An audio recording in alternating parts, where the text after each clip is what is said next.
Seigneur, nous nous humilions devant ton trône de grâce. Nous nous approchons, Seigneur, devant ton trône de grâce, Seigneur. Exauce, Seigneur, ma prière. L'air revenu, Seigneur. Glorifie, Seigneur, ta parole, Seigneur. Glorifie, toi, Seigneur, de ce moment, Papa. Nzambe nanguya nyonso kombo na yo kumisama ozali nzambe malamu. Ozali nzambe likolo na nyonso, ozali nzambe na elonga. Ozali nzambe monene, kolo na nguya, nzambe na bikamwa, nzambe na elonga. Mosusu azali te nkolo lokola yo, nzambe akotikala pe kozala te nkosi na bayuda libanga na ntalo. Tu es le véritable Dieu, dans les cieux, sur la terre, sous la terre. Il n'y a point de Dieu comme toi, Seigneur. Papa, nazali ko livrer moment o na maboko na yo nzambe. Nazali ko senga nkolo présence na yo, kozala na ndeko na ngai moko na moko. Bisika wapi bizwami biso nkolo. Tikete molimo mo santo aleka na ko guider biso na moment oyo. Ebandelikino suka nzambe gloire ezonga bobele epai na yo nkolo. Nzambe na nguya nyonso na mikabi na maboko na yo yawe nzambe. Mimonisama na yo nkolo. Leka na kosala nzambe ya kokamwa nkolo pote yo ozali komerite yango. Okumbama na yo na moma oyo. Osanjolama na yo mokonzi na nkembo. Seigneur mon Dieu, mon roi, tu es le Dieu qui capacite, tu es le Dieu qui illumine, Seigneur. Illumine mon tema na moko nzambe. Nkolo toka ko comprendre nini yo oklingi kolobela biso na ntango oyo. Kombo na yo ekumbama, kombo na yo esanjolama, kombo na yo enetolama lelo lobi pe libela na libela na nkombo na Yesu Kristo tobondeli boye pe tondimi. Amen. Amen. Gloire à Dieu, bien-aimé dans le Seigneur, ndete koloba nzamba pambola yo. Yo oyo ozali su connecté na biso, yo oyo ozali kolanda biso na ntango oyo. Natondi nzambe pona mokolo kitoko oyo aleki na kopesa biso. Bien-aimé dans le Seigneur, sans plus tarder na kosenga na biso tofungola ba Bible na biso na Apocalypse 3.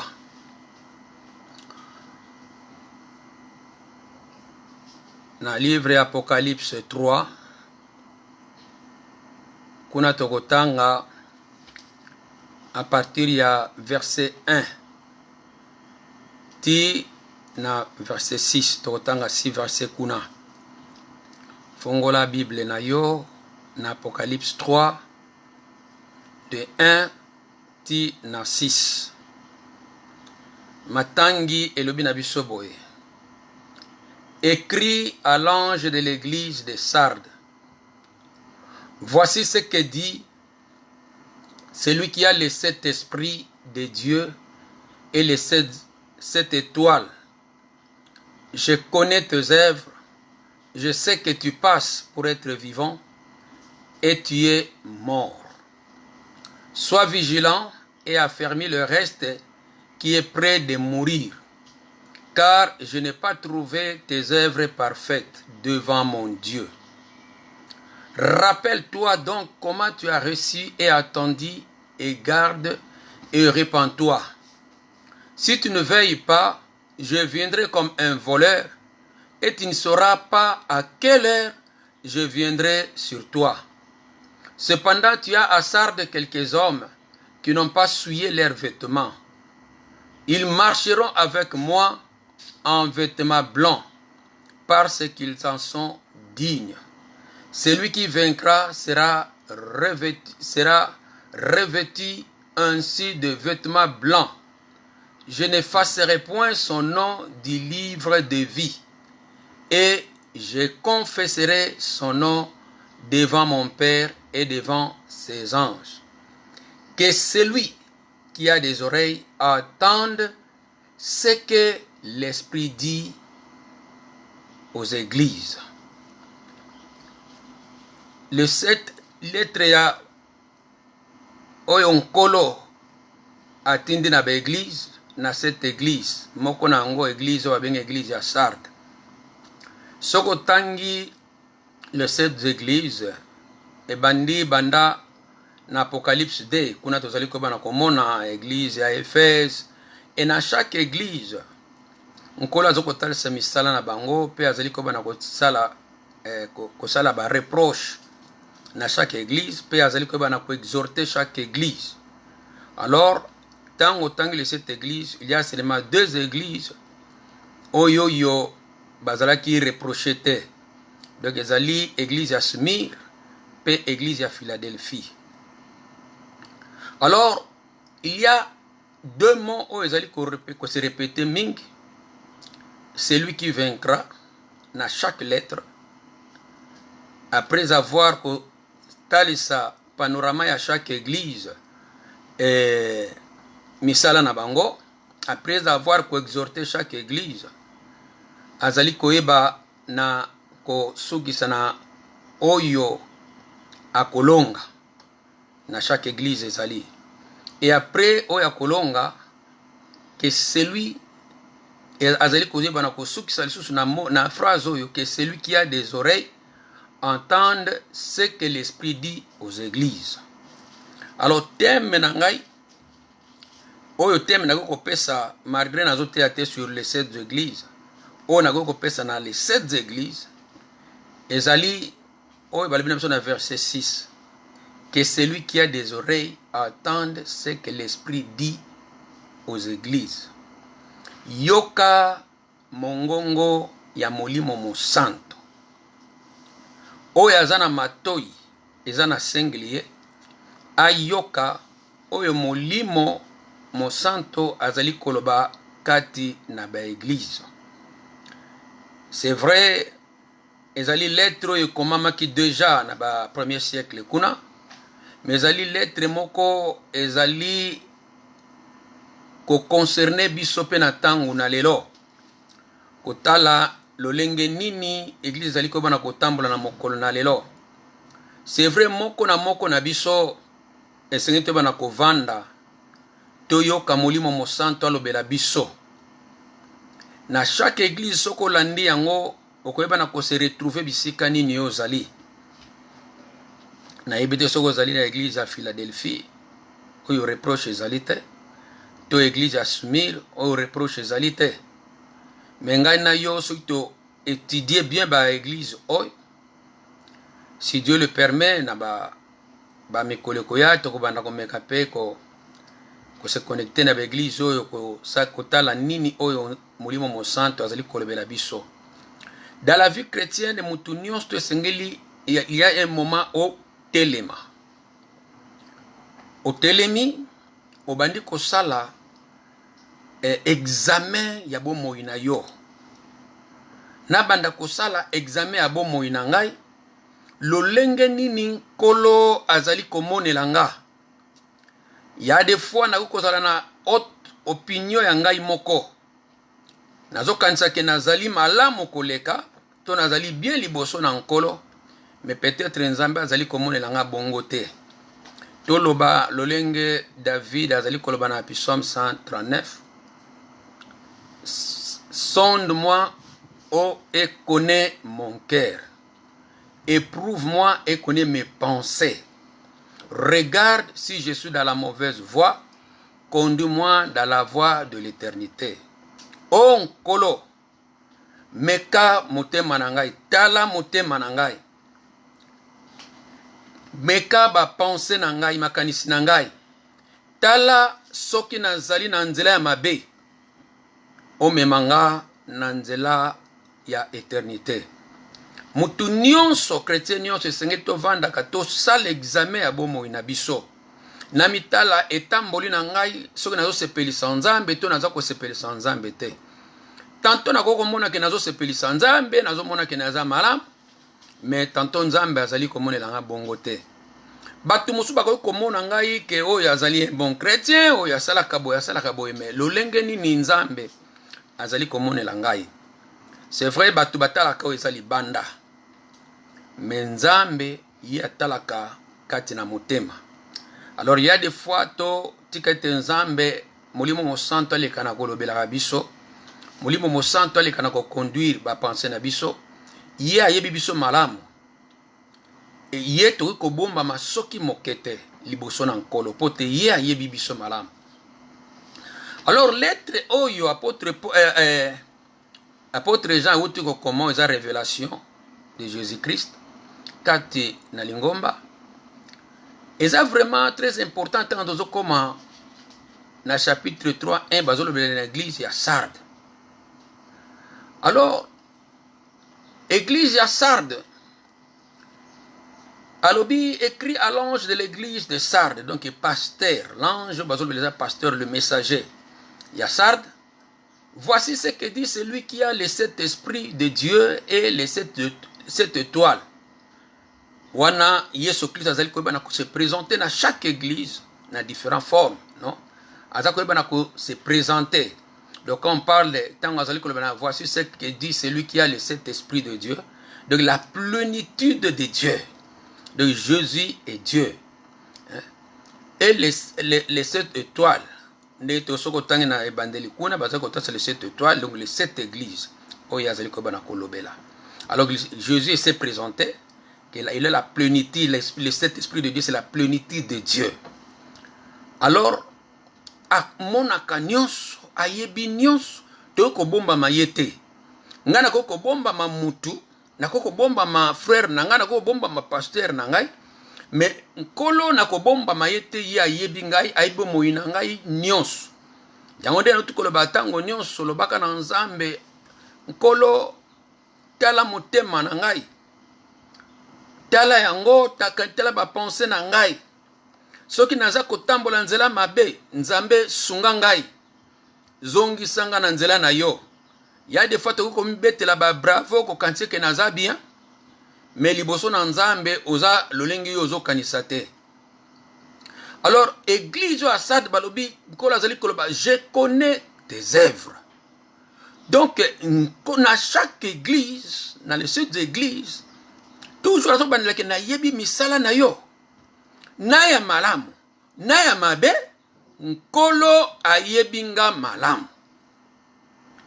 Nkolo ayebi yo malamu. Ayebi makanisi na yo. Ayebi nga malamu. Tokoki kobomba mayete. Ezala na nkuku ye amonaka nyonso. E ayebi misala na biso nyonso.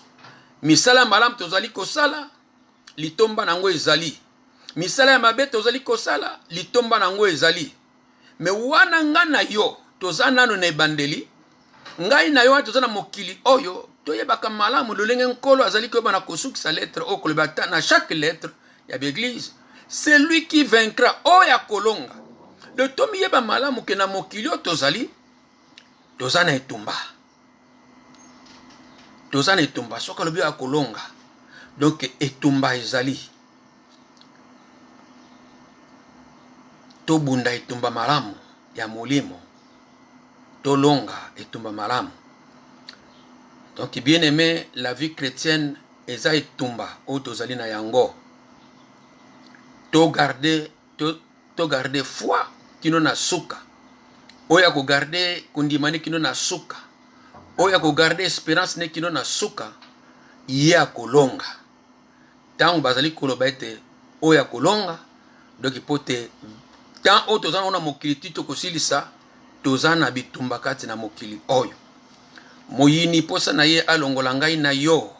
Moyini posa na ye ayiba vérité oyo tozwi kati na Kristo. Moyini posa na ye ayiba couronne na yo. Le lenga apôtre Paul azali koloba na lettre na ye na Colossiens kuna Colossiens 2 alobi keba moko te abotola prix na yo. Donc ngana yo antundimeli Kristo tozwi prix tozali kokima et elonge ezali kozela biso. Donc prix wana moto moko te abotola yo. Le ennemi azolinga abotola yo abotolo yango. Le faux prophète pe bazolu kabab dévier yo na voie wana poto olonga te. Mais moto na moto fa vanda, moto na moto fa kanisa, moto na moto atala etamboli na ye, moto na moto luka solola na molimo mosantu bondela olio welela ko bondela ba prière mutu kama kosala, mais il y a des moments au vandi obandi ko tuna nzambe, Seigneur yo yebinga mala, est-ce que naza lolenge nini liboso na yo eloko nini ozali komona mabe kati na ngai, nkolo sunga ngai na kwa kolongwa na se na oya mabe pote mokolo wana ngai na yo batan ebelo tolongwe na toleki na vie chrétienne soki to raté ekozala pasi pema wapo na biso. Mais posa na nzambe ezali moko tabungisama yango d'une manière d'une autre azali kolobela biso, azali ko reprocher biso na nzela ya mateya. Bien aimé dans le Seigneur, ceux qui m'ont mateya wana esalinga pasi, puisque il y a quelque chose on ezali ko reprocher ngai. Au lieu tantôt na silikatike te nami kitseli boso na nkolo na senga bolimbi c'est pas dans ça et na kwa ko continuer. Ceux qui batei liteya wana likambo wana nga na salela kayangote to nazotambola ndenge mo malamu te ndenge nzamba lingi fo na luka elongi na nzambe na senga bolimbi na luka ko avancer. Otala par exemple ndengi na tia ki dernièrement mercredi passé koloba oza disciple to ozali full na tika ki bal na kaya moko na moko yo moko mutoko décider ngate na ko décider pa na yo, mais to mona ki nani yango aza disciple nani yango azali full. Mais soki yo oza full yebe ke tango yango yo pote ngana kwa kozala disciple pote nzambe akwa ko se servir na ngai kolo azana posa ba disciple pe kolo azana posa kotinda ba disciple. Alors nzambe oya yebinga malamu alobi na yebi misala na yo. Yo ke lo kazali koloba na église yo à Sardes. Je sais que tu passes pour être vivant et tu es mort. Bien aimé dans le Seigneur, et lo ko ya passe ezali ke muto azokanisa ke azali malamu, azokanisa ke aza na voix ya malamu, mais nzoka azali na équivoque. Soka nango kendo kokutana na oraté. Donc eloko ya pasi ya koleka moto oyo azokanisa azali yango te nkolo azali komona epai na ye. Donc eza vraiment eloko ya pasi tuna nzambe nini ozali komona ndenge nini ozali kobana komonela ngai. Soki il s'agit na tika certaines choses na tika yango nzela nini onga nazali ski nzela onga nazokokende ndenge na tango nyonso tozali kobana kobelela na tina ketoke ba enseignement mabe koti. Est-ce que ba enseignement on azolanda ba enseignement on azali kobana ko croire na yango? Est-ce que ezali ekomema ngai une éternité to komema na nzela na libungi? Mutu nyonso lolenge Yesu Kristo abana ko ba ba pharisien o alingi ko sala volonté na ye akoyeba bisika nga na wuti. O pe alingi ko sala volonté na ye akoyeba la saine doctrine. Olingi kosala volonté ne akoyeba soki aza na nzela mabe nkolo oyo atonda bolingo akolobela yo ke obimi na nzela zonga na nzela. Eza eloko ya motu ya bien-aimé. Alors Yesu azali kolobela l'église à Sardes, tu passes d'être vivant. Donc bato bo bazo kanisa baza na bon moi.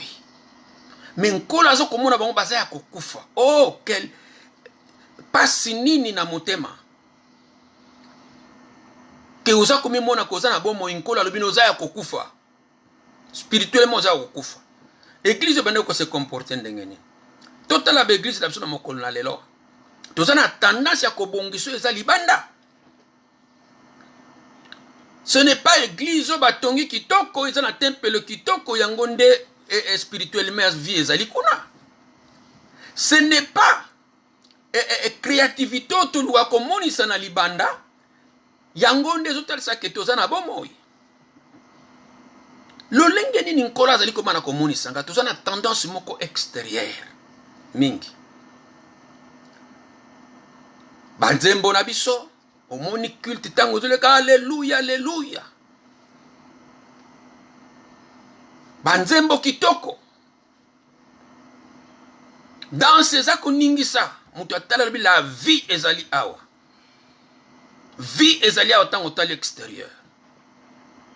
Mais nkolo atalaka extérieur te matalaka motema matalaka na kati.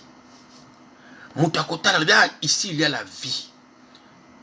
L'église na biso lelo partout koleka komona qu'il y a la vie. Mais ce que koti na se, oke kuta makamba mabe oye vandi. Oke kuta makambo esepelisaka nzambe te vandi. Eloko moko kako esepelisaka nzambe koleka. C'est tozotambola na vie à sanctification.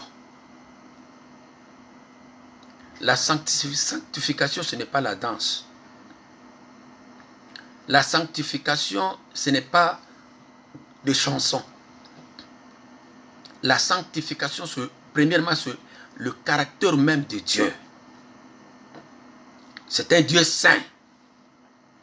Caractère sublime de Dieu. Nzambo yazali mosanto, nzambo yazali séparé na masumu. Soki nga na yo tozotambula na masumu tokozango ezali communion na ye. C'est pourquoi encore azosala reproche église eza yako bazokanisa baza na vie mais baza ya kokufa. Kokufa de baza na communion te na papa. Bobele communion mutu aza na communion na papa, communion na nkolo ye wana nde aza na vie. Et communion wana ezosenga une vie de sanctification, une vie moko ezali séparée na masumu. Donc église oyo banda kotambola na masumu. To banda kotala l'église na biso bien aimé. To banda ko sonde mitema na biso. To banda kotala notre comportement. Et banda kotala nkolo aza komona nga na comportement o tanto ebombama, non pas o nga nazotalisa na libanda. Na libanda nazotalisa comme je suis vivant. Na banda notasa nzamba talsinga nzamba zongisi nazolonga koleka lokola naza na bomoi. Et les gens bazotala mingi oyo eza libanda. Namonaka mingi tantôt tango ba concert miso ba concert religieux betaka leo mayo lelo nzamba sali mais nzambe yango tezotalisa ke nzambe aza na biso. Nzambe aza na biso tant tozotambola na vie à sanctification, vie à obéissance, vie à justice, kolo akoza vie à sanctification, vie séparée des péchés. Na sepeleki na mater moko nalandaki ya pasteur Jaime. Pasteur Jaime azo talisi alobi Dieu est un Dieu de caractère. Ba caractère c'est un Dieu d'amour. C'est un Dieu miséricordieux. Un Dieu bon. Mais alobi na ba caractère nyo son nzambe. Caractère sublime ezali c'est un Dieu saint. Aza séparé na masumu. Alors ngana yo topona tozana tendance mingi ba chrétien ya kopona caractère ya nzambe misusu. Oza nzambe na bolingo. Oza nzambe boyeme soki olingaka nzambe faut accepter ba caractère nyonso ya nzambe. Un Dieu juste aussi. Il n'est pas seulement un Dieu bon. Azali kaka nzambe moko ya miséricorde te, mais c'est un Dieu juste. Dans sa justice, il va te juger. Ce qui nous a dit que juger, ça utiliser la justice naïe. Natangwana, à ça l'acception des personnes. Natangwana, ce n'est plus la grâce. Ce n'est plus la miséricorde. À cause juger yo comme Esengeli. Bien aimé. Bantou manakota la sévérité en Zambé. Le grand Moïse. Azangi kokota kana. Puisque c'est un Dieu. Oyo. Aza sévère aussi. Alors biso to kendaka mingi na ba caractère oyo se pelisanga ya ngonga na poni. Aza ozanzambe na mawa donc pour justifier les péchés. Non. Le Dieu juste un jour il va te juger. Aza penzambo oyo santo. Oyo asanganaka te na masumu. So nazotala stambre na masumu yako se séparer na ngai na kozala na communion te na ye. Donc, photo zwaka ba caractère nyonso ya nzambe. Koponate, le Dieu bon que tu dis, un jour, même aujourd'hui, il y a les gens qui se retrouvent en enfer pour abandonner Dieu. Pour n'obéir dans kolo, il y a des gens qui se retrouvent en enfer. Il y a des gens qui sont les bons, chaque minute, chaque seconde, qui sont en enfer. Pourquoi? Parce que c'est un Dieu juste. Atika ka le coupable innocenté. Pe akondanaka innocenté. Donc il faut toyebaka ba caractère dans Nzambe nyonso wana. Caractère de juste biso to bois ki sakango. Caractère ya saint to bois ki sakango. Tokendaka mingi na ba caractère o esepelisaka biso. Oza Nzambe na mawa, mais Nzambe aza Nzambe na mawa. Mais yebaka aza pe Nzambe moko aza juste. Akosambisa ngai no misala na mutu na misala na ye. Oyo azali ko bana kosala. Azali Nzambe oyo. Lo biso na longité. Je vais me retrouver dans l'enfer. Et pour l'éternité. Il va s'élever comme un Dieu juste. À côté de Dieu de miséricorde. Miséricorde na ye na bomo inangai na yo. Na mokolo na lelo bien aimé. To bongo la mitema. To accepter mawana Nzambe kati na bomo inabiso. Bonté na ye. A condamner ngai na yo nanu te malingi to bongo la mitema. To se repentir sozo kene na nzela ya malamu te. Tango yango na bongo la motema. Ce qui est commis trop tard. Et s'il justification muso ezalité. Ce qui n'a raté justification muso ezalité. Yango molinga mikati na Yesu Kristo. Tomi lengela, tomi bongisa matango nyonso nkola yebibiso. Église oyo ya Sardes. Ezoleka na lokolo ezali vie. Danse na kati na église. Alléluia. Et pas bato sambela maboko likolo, alléluia. Batuta batela, yo vraiment bandimi na solo. Mais yango te Nzambe azokotala. Nzambe azotala eza na se na motema. Ba acte nini ozako commettre na se. Ba acte nini okendo kosala ka pembeni oyoyo tanto miso ya babatu obomba makabatu. Mais Nzambe azali kobaka komona yo. Donc eza vraiment triste. Tango nazokansaka na zaboye. Nzoka nkola zokomona ngandenge mosusu. Église o bazalaki ya kokufa. Alors nkolo na de alobi, sois vigilant et affermis le reste qui est près de mourir, car je n'ai pas trouvé tes œuvres parfaites devant mon Dieu. Donc misala ya église oyo eza ya malamu te. Abi sois vigilant. Ba pensée na yo ezala ya kofungwama. Ba sens spirituel no ezala ya kofungwama. Kozala mutu ozola la pongite. Mais faut la mutu oza kofungwama na vie chrétienne, faut la vigilant. Lolenge nkolo na chaque parabole.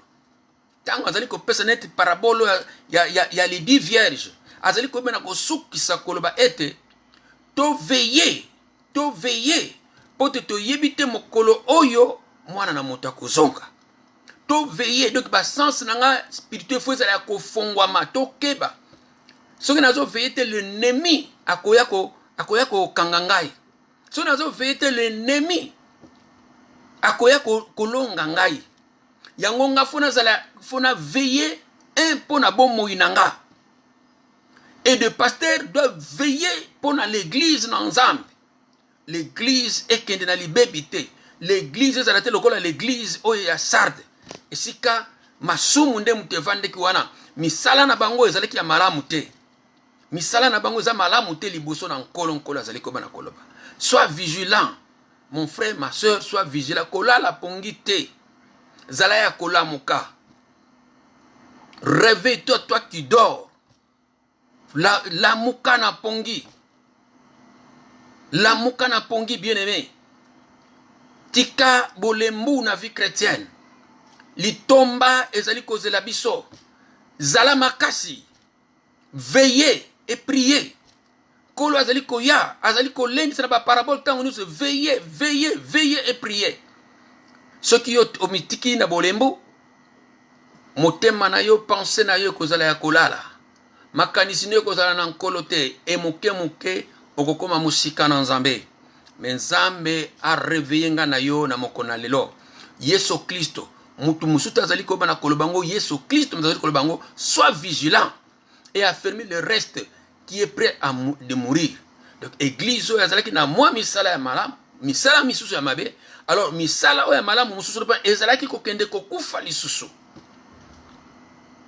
E bana kokende kokufa lobi na moni misala na yo eza malamu te liboso na papa na ngai.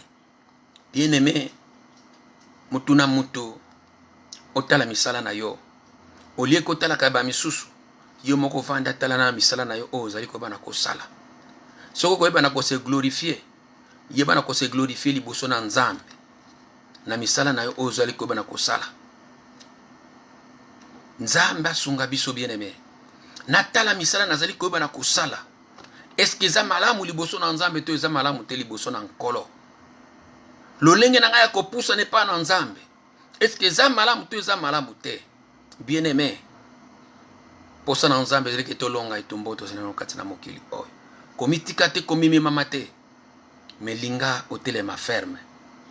Alors, verset 3, Christ azali koloba, rappelle-toi donc comment tu as reçu et attendu, et garde et répands-toi.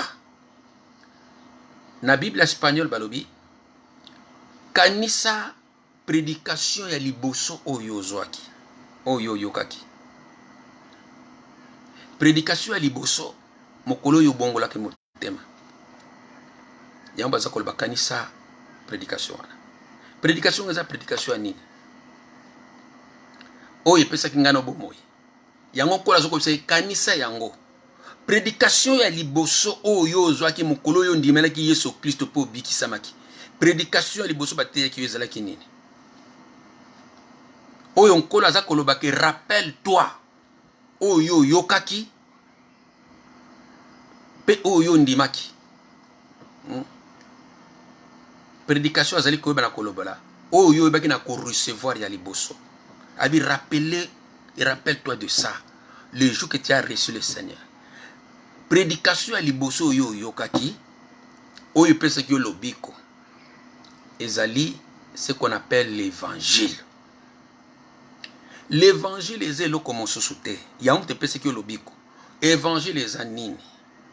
Apôtre Paul a définir l'évangile boye. Toke na yango nde pia ki lobiko, yango fo kanisa kango tango nyonso. Toke na 1 Corinthiens 15. 1 Corinthiens 1, 15 tokotanga de 1 tina 4. Yango place tokomona prédication ya liboso yo ozwaki. Mukolo yo undimaki prédication wana yo ozwaki lobiko. Bateyaki yo prédication ya mariage. Enseignement ya mariage ekope so lobiko te. Eko sungo vivre bien na kati na libala. Mais yango te mutebiki saka. Enseignement sur sur la prospérité. Eko sunga yo. Mais ekope so lobiko te. Mais il y a prédication moko o epesaka lobiko. Eza babe yango l'évangile. L'évangile eza nini? Totangi na 1 Corinthiens 15 de 1 à 4. Je vous rappelle, frères, l'évangile que je vous ai annoncé, que vous avez reçu. Oyo bozwaki. Donc ndenge moko nankolo Yesu Kristo ndenge nzoba na Apocalypse wana. Rappelle-toi. La oyo yebaki na ko recevoir, oyo yokaki po yebaki na ko recevoir. Yango apôtre Paul a rappelé l'église à Corinthe. Alobi, l'évangile que vous avez reçu, dans lequel vous avez persévéré. L'évangile il faut persévérer na yango kino na suka. Oyo yambaki. Abandi kotali sabango na 2. Et par lequel vous êtes sauvés. Évangile wana yango ebikisaki yo. Oyo yo yoka ki le mukolo yo yoka ki yango zwaki lobiko. Évangile yango zanini. Par lequel vous êtes sauvés, si vous le retenez tel que je vous l'ai annoncé. Évangile est qu'on changer te. Une fois je prêchais ici, un seul évangile, il n'y a pas deux. Toké baso baso yelebise évangile musalbi évangile kako soki boko retenir ngo ndengi bo na yetali sakibino ango. Autrement vous auriez cru en vain. Sinon bon ndimi pamba soki bo retenir évangile bo yamba kité. Tikete mokona lelo muna muta retenir évangile parce que mingi même soka yoki évangile ay baye bakate évangile ezanini. Otuni mondi évangile ezanini ayebite. Landa malamu évangile wana fo simba ngoti na suka. Banseneme bele bele ko yana ngwe bele bele. Mais l'évangile simba yango kobunga te tango nyoso kanisaka yango persévérer na yango alobi par lequel vous êtes sauvés l'évangile bikisa kibino. Si vous le retenez tel que je voulais annoncer. Ko changer te. Ndenge yo zwa yango. Kanga yango ndengo na simba yango. Yango nde okoyeba na kobika. Soki yo dévié au baby. Autrement, vous auriez cru en vain. Na 3 azali koyeba na kotali cet évangile ya enseigné kibango. Je vous ai enseigné avant tout, comme je l'avais aussi reçu. Lo lenge nga na zwaki yango epai na nkolo. Que Christ est mort pour nos péchés. L'évangile. Ezali 1. Yesu Kristo akufaki pona masumu na biso. Alléluia. Yangonde yo fo simba na bomo ina yo. Que Yesu Kristo akufaki pona masumu na ngai. 2. Alors bien, selon les Écritures, qu'il a été enseveli. Akundamaki. Et il est ressuscité le 3e jour selon les Écritures. Donc l'évangile ezali Yesu Kristo akufaki pona masumu na biso, akundamaki pe asekwaki. Yango leto ke na baptême biso nikende na kufi na Yesu Kristo pe na sekwi na Yesu Kristo. Na komi na vie ya sika. Donc l'évangile eza eloko mosusu te yango ba yekoli banda kote ya kaka banda ko témoigner liwa ya Yesu Kristo. Soko ndimi Yesu Kristo que akufaki pona masumu na ozwi lobiko. Soko ndimi Yesu Kristo akufaki pona masumu na ozwi lobiko. Soko ndimi Yesu Kristo lokola nkolo pe mobiko ozwi lobiko. Prédication wana kobosana na ngo te na vie na yo. Ko changer nzela te. Kolo mobiki si aza bazami balete ka Yesu Kristo. Kangama na yango. Ba église mosusu ba changer na bango na batango asoko ba changer. Non, lobiko eza na Yesu te keba. Prédication wana ozwaki kanga yango. Vanda na yango. Yesu Kristo akufaki pona masumu na biso. Akundamaki pe asekwaki. Banda ko témoigner ba yekoli banda ko témoigner lisekwa na Yesu Kristo. Lelo oyo tozana ba enseignement koleka ba yekoli. Tozana ba enseignement lelo komi ebele koleka o église primitive bazwaki. Babana kote ya kaka Yesu Kristo bondi ma Yesu Kristo akufaki pona masumu na biso akundamaki pe asekwaki banda ko témoigner lisekwa na Yesu banda ko témoigner lisekwa na Yesu. Yango nde babengi évangile. Eloko mosusu te. Et puis enseignement holandisima pour te yoko ako marcher na via sanctification bazali ko enseigner yo tango yo biki me prédication liboso ko bungisa yango te zala na yango garder yango tambola na yango yango Yesu azali ko bana koloba na église oyo. Rappelle-toi donc comment tu as reçu et attendu. Gardez yango et bango baza ko bima na évangile. C'est pourquoi ba comme ba kufi baza susu na vivate bazo bima lokola baza na vie mais baza na vite. Yango na skebe saka tango nyoso keba yo oyoyo olukaka libération na ndenge na yo. Kufa na Yesu Kristo yango ne pas tozwi nyonso.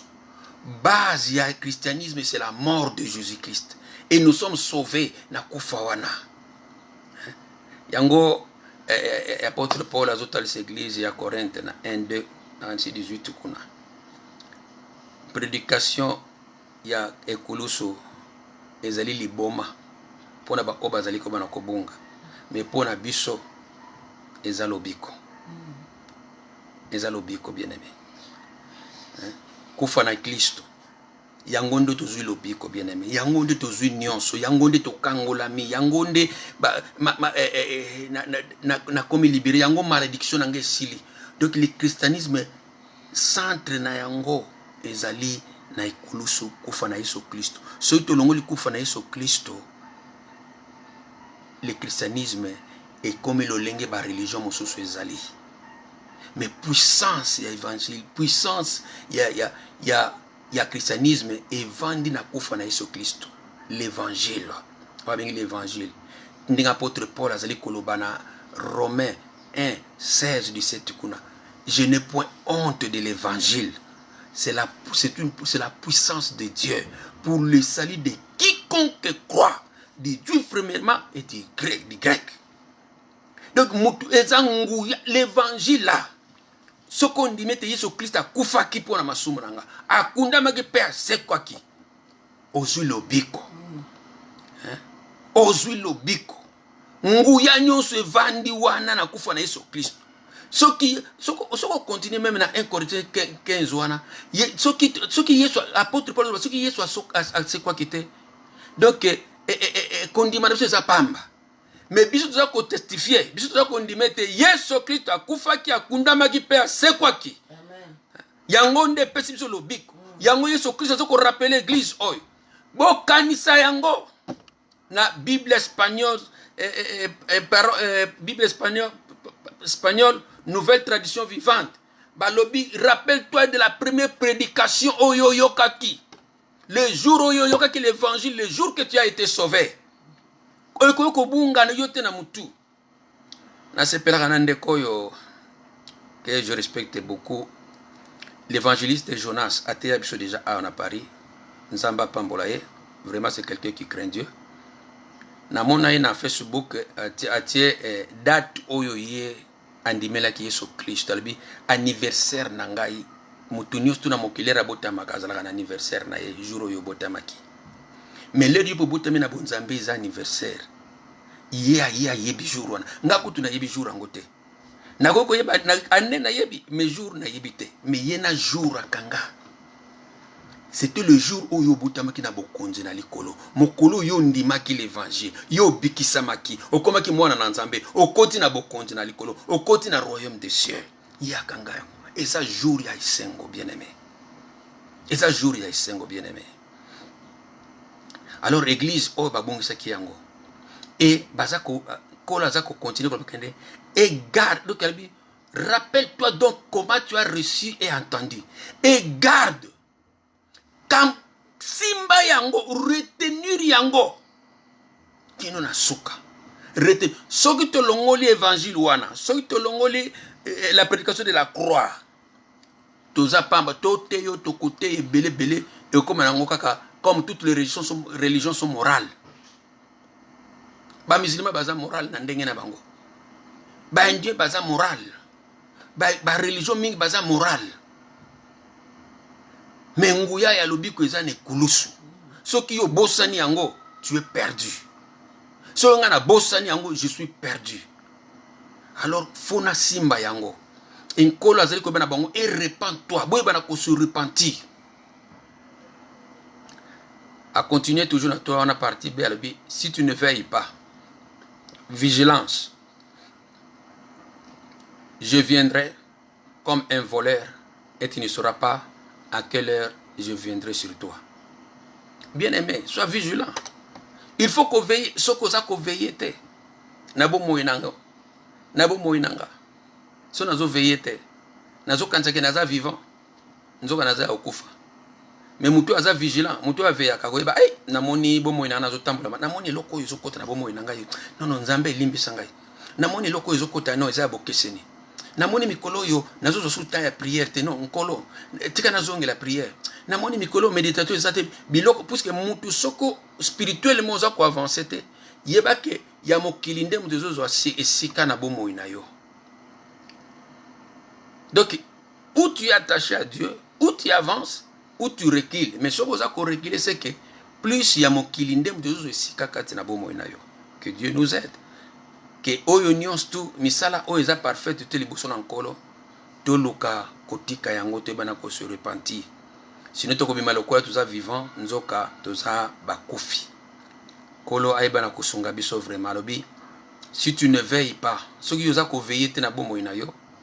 Pasteur te mta ko veiller na bomo ina yo. Pasteur akosunga mais yo moko fo veiller na bomo ina yo. Yo moko chaque personne faut veiller na bomo ina ayeba que si je suis dans la foi.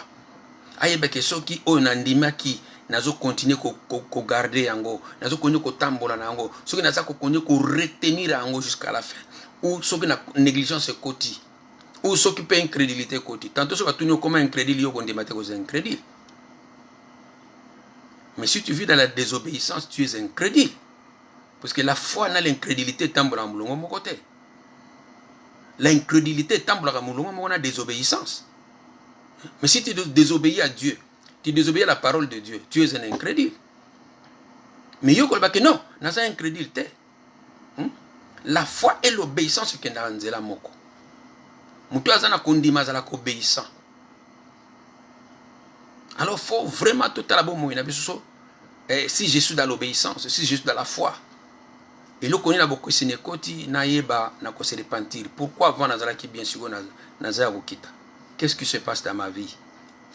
C'est que quelque chose a beaucoup sénékoti et quelque chose là c'est que je dois me repentir et kozonge pa inankolo. Sois vigilant, bate la bon moyen yo, ko permettre te l'ennemi azo esika, ko permettre te misala ya mabe ezo esika kati na bon moyen nga, ko to permettre te ba posa ya mabe ezwa esika kati na bomo ina biso. To veiller. L'ennemi a zoko rôder comme un lion. Le longue apôtre Pierre Azali Koloba. Il rôde comme un lion. Il cherche qui il va dévorer. Malobi résistez-le avec une foi ferme. Ba résister à l'ennemi par la foi. Pote ye akoya pote a longola yo na vérité. Obanda ko croire loko mosusu. O longwa na foi, mais il faut telema na foi. Oh yo zwaki telema wana koningana te. Kanga yango simba yango makasi ko permettre te banseignement mabe et ya kokota kati no so banseignement mabe koto bendo ko kurara we mabe ya malamu ekozonga okotika yango. Okotika yango donc tokeba vraiment to sala beaucoup d'attention. Alors si tu ne veilles pas, je viendrai comme un voleur. Nakoya lokola moyibi et tu ne sauras pas à quelle heure je viendrai sur toi. Donc, il n'y a rien de moyibi. Ce qui yo, osa ko veillete. Mais, ba, o baza ko veille. Biso bana nanzam, il faut tous à la vigilant. Mi son epsi ya kofungwa ma kanisite, mi makanisi nepsi fo ezala ya kofungwa ma, tozali kozela mobali na libala, bato bazala mobali na libala, tozala te lokola les 5 folles, vierges folles. Oyoyo, bazala ki préparete. Tozala bongo te bien aimé. Tozala ba o bazali ko baza préparé, ba o bazali vigilant, ba o bazali kozela l'enlèvement, ba o bazali kozela bozongi na Yesu Christ, ba vigila ka bongo bien aimé. Oza préparé, mutu azala ka préparé. Soka sali mbeba, il se répand. Soka sali beba, il se répand. Mais mutu a se préparakate, ata sali mbeba, avandi tranquille, ale fufu na ye, azo kipete. Waneza ko se préparer te, mais mutu azo kozela Yesu Christo a se préparer ka mokolo mokolo akoko vanda l'ennemi te, bien aimé dans le Seigneur. Tantôt quand il s'en déconne ennemi oyoka na kana yete ozana peu tranquille olia ka fufu na yo tranquille mais ozo benini nazo zela ko yara Yesu Christo. Yesu azonga kaka obongami yoka lobi na ko ya na yo lokola moyibi na tango yo oza kozela te. Liwale reyak yibarate que ozokende. Il y a des morts de la brisque subite. Boum, mutokei. Comme un voleur. Oyibite que lilo nzoka tio la muka go bite que lilo ozokende. Boum, OK. Comme un voleur. Boum, OK. Halobi na koye pa na yo lokola moyibi. Na tango yo zozelate. Na tango yo zobatike nde tango ngo koki. Boum, OK.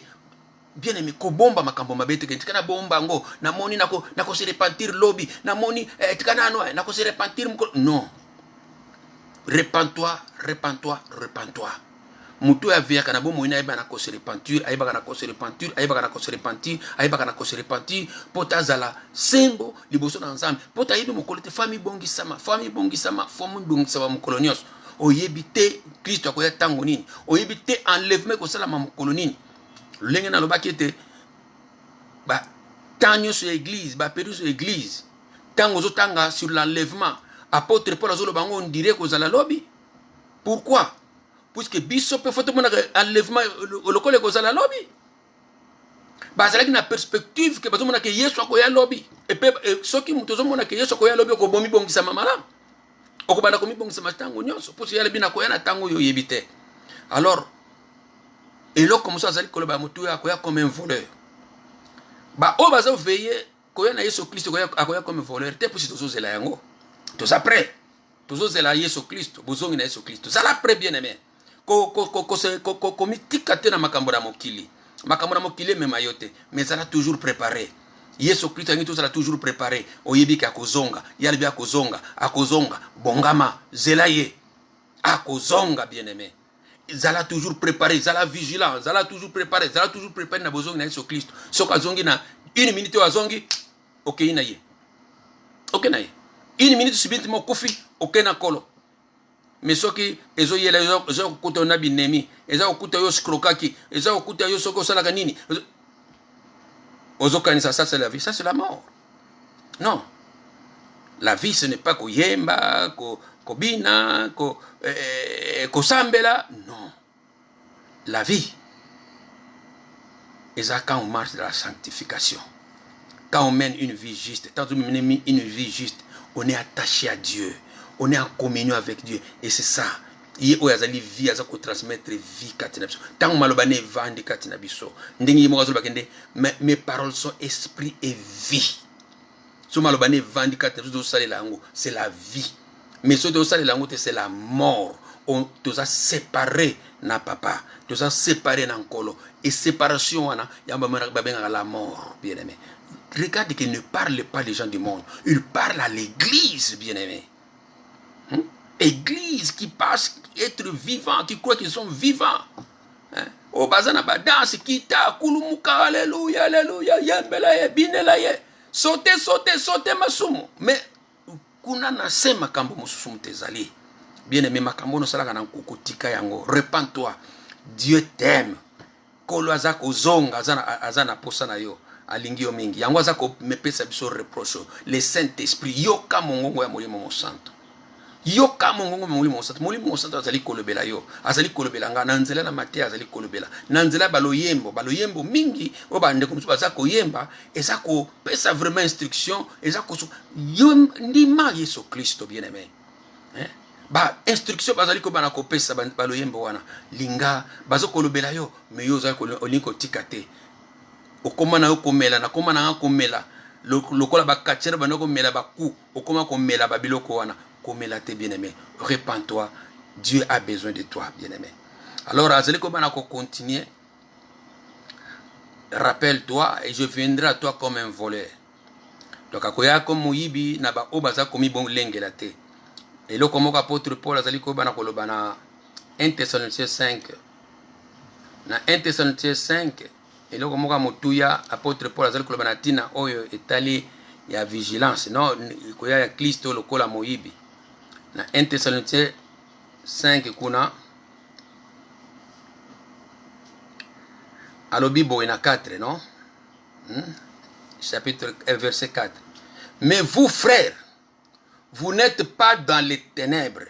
Donc les ténèbres eza bato bazana molili bazana misalama na bango eza ya masumu misala na bango eza ya mabe lolenge église à Sardes misala ya mabe mutekotaki yango kola zo ko reprocher bango. Alors bino boza bato ya ténèbres te muto a vigila kaza muto ya ténèbres te. Vous n'êtes pas dans les ténèbres pour que ce jour vous surprenne comme un voleur. Donc mokoya na Yesu Kristo surprendre biso comme moyibi. Non. Dieu soit koya comme moyibi na bato ya mokili. Na bato baza ko veiller te. Mais bato baza ko veiller. Bato o baza na ténèbres te. Bato baza na lumière. Koya na Yesu Kristo et koya te comme moyibi. Vous n'êtes mais vous frères, vous n'êtes pas dans les ténèbres pour que ces jours vous surprennent. Donc le kola et ko surprendre kangami le kola mbisi na filet. Ayebi akangami non. Biso tozo zela yango. Zela boye na Kristo lelo lobi mukolo nyonso et à chaque moment.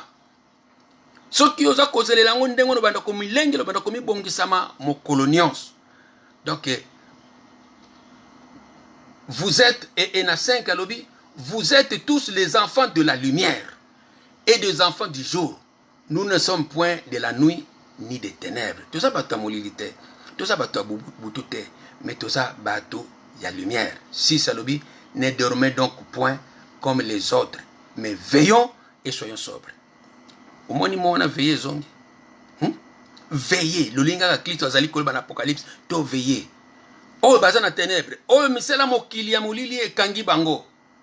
Mukolango ekoyela bango lokola moyibi. Mengana yo to veillez. To zaba na lumière, to tambola na mpole. To tambola na mpole. Mokolango eko surprendre biso lokola moyibi pour tozo zela yango. Tozo zela boye na Kristo. Yango tozali komana komi bongisama mokolo na mokolo. Toujours in Apocalypse 4, cependant tu as à Sardes quelques hommes qui n'ont pas souillé leurs vêtements. Omoni awa wasikoyo azotalisana na partie A. Il y a des gens oyo na kati église wana ba suyaki bilamba na bango te. Bilamba ni nozolo bilamba ya justice. Donc bazali ko bandai ko tambola na justice bato wana. Le vêtement ba yebaki na ko suyer yango te na masumu. Bazalaki il y a un groupe là de gens o bazali ko tambola ko banga nzambe o banda ko mener une vie juste alobi bazalaki mwandambo wana bato wana. Alors azako continue koloba leurs vêtements, ils marcheront avec moi en vêtements blancs, vêtements de justice, parce qu'ils sont dignes. Bazako mérité yango bien-aimé. L'into luka ko tambola juste bien-aimé. Tu dois mener une vie de justice. Cherchez premièrement le royaume des cieux et sa justice. Une vie juste. Le juste n'a jamais été abandonné. Nzamba a été amoyenge bien-aimé. Tu mener une vie juste. Il y avait des gens là qui ont tambola justice. Et batouana nkola lobi bako tambola elonge na ngai na bilamba ya pembe. Tezomona ngona na Apocalypse 19 kuna. L'église na bilamba ya pembe. Na bilamba ya pembe oyo nkola bongisili moko na moko ezali misala ya moko na moko. Misala na ngai na yo eza ndengini eto osala misala moko eza juste o misala moko ya mabe. Soki ya mabe eza misala ya ténèbres. Bilamba na biso eza souillé. Mais tikete nkola songa biso toka ko mener une vie juste devant Dieu. Alors na 5 alobi, celui qui vaincra sera revêtu ainsi de vêtements blancs. Je n'effacerai point son nom du livre de vie. Il y a un livre. Mokolo yo ndimela ki Yesu Kristo kombone komamaki na livre de vie. Ba yekoli bazo sepela ba démon ba kimi. Ba démon ba tosi bango. Mokolo alobi bo sepela ete kombo na bino ekomami na buku na bomoi. Mokolo yo ndimela ki Yesu Kristo kombo na ekomami na buku na bomoi. Mais oya kolonga parce que vie chrétienne eza etumba.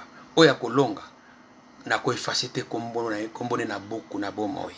Kombo na ndenge komama evanda libela na libela. Et je confesserai son nom devant mon Père et devant ses anges. Ses anges.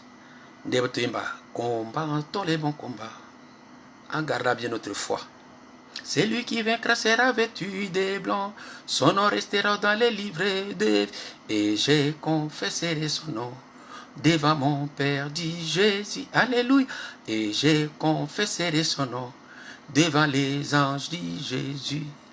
Si nous sommes vainqueurs, nous serons une colonne dans les temples du Seigneur et nous n'en sortirons plus.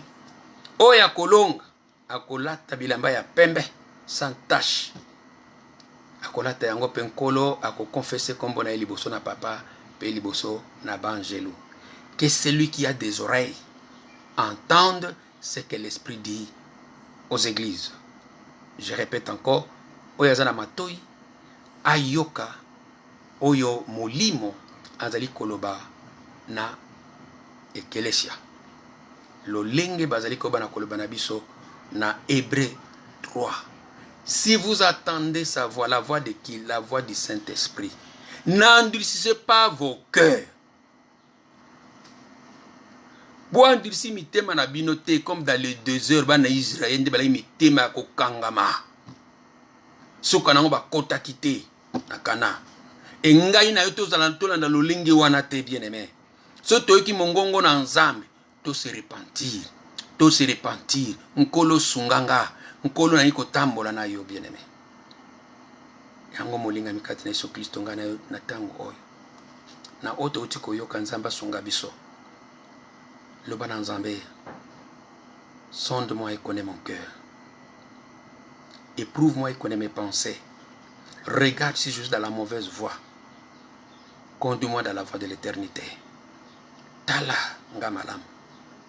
Mi tala mokolo na mokolo yo moko. Le bon Nzambé tala nga, est-ce qu'il y a quelque chose kolo zali komona ya mabekati na ngai. Même dans une prédication, on va comprendre que Dieu m'a parlé ici. Le Saint-Esprit va te toucher. Si réellement tu vas faire ta volonté, si on a la volonté na yo, molimo mo santo, a toucher même dans une prédication. Pe yeba na ko bongo la motema, yeba na ko se repentir. Yeba na ko se repentir, pe tambola malamu liboso na nzambe.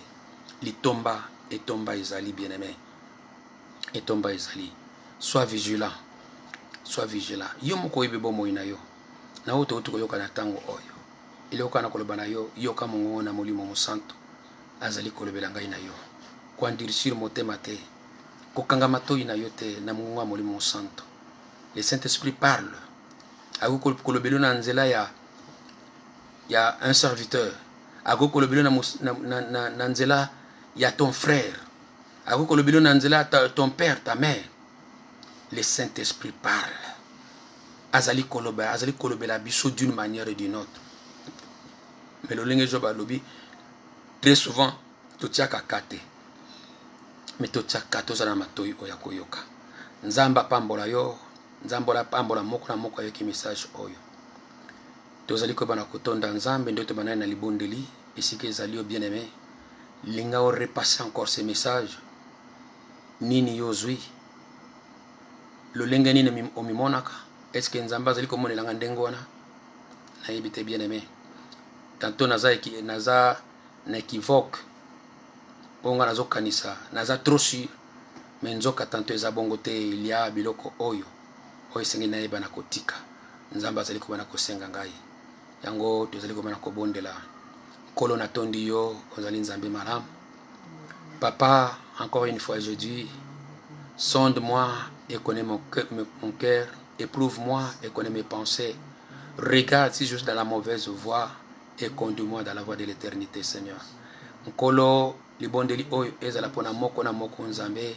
Papa lobela moko na moko nzambe yo yebi moko na moko ba oyo bazali ko bana kobima libanda nzambe. Surtout le kobima libanda nzambe ozali papa malamu. Yo lingite tokufa yango ozali kolobela biso nkolo. Sunga biso nkolo. Linga molimo santo ko convaincre biso tozonga na voie na yo. Fongola miso na biso tozala vigilance nzambe tozala ba obo kolala pongite. Oyo moyina ko yiba te pri.